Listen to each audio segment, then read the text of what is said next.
লঙ্কা বাংলা জমজমাট লড়াই, উইকেট তুলেই বাঘের গর্জন তাসকিন আহমেদের। শেখ মেহেদীর জোড়া শিকারে ম্যাচে ফেরে বাংলাদেশ। পাগলাটে উদযাপনে স্পিনারের।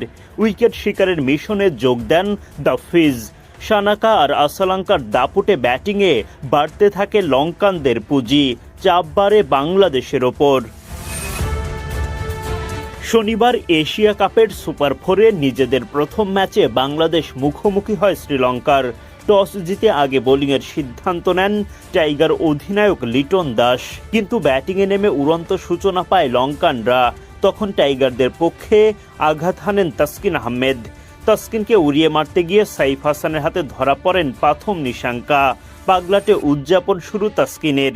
15 বলে 22 রান করে ফিরে যান নিশাঙ্কা। লঙ্কানদের আরেক ওপেনার কুশল মেন্ডিসের বিদায় ঘণ্টা বাজান শেখ মেহেদী। মেন্ডিসও ধরা পড়েন সাইফের হাতেই। আনন্দে আত্মহারা মেহেদী। শ্রীলঙ্কার দলীয় 58 রানে গিয়ে দ্বিতীয় উইকেটের দেখা পায় বাংলাদেশ। প্রতিপক্ষের রানের লাগাম টানতে পারেন লিটনরা। লঙ্কানদের তৃতীয় উইকেটটাও তোলেন শেখ মেহেদী। তার স্পিন জাদুতে বোল্ড কামিল মিশারা।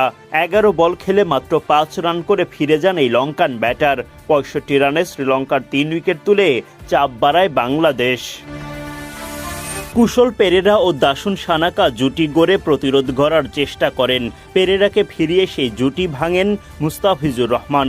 লিটনের ক্যাচের পর লঙ্কান ব্যাটার রিভিউ নিলেও শেষ রক্ষা হয়নি।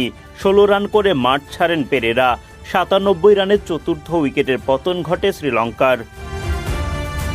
দাসুন সানাকা টাইগার বোলারদের ওপর চড়াও হন। আদায় করেন একের পর এক বাউন্ডারি। সানাকাকে যোগ্য সঙ্গ দেন চারিত আসালাঙ্কা। সব মিলিয়ে চ্যালেঞ্জিং পুঁজি পায় শ্রীলঙ্কা।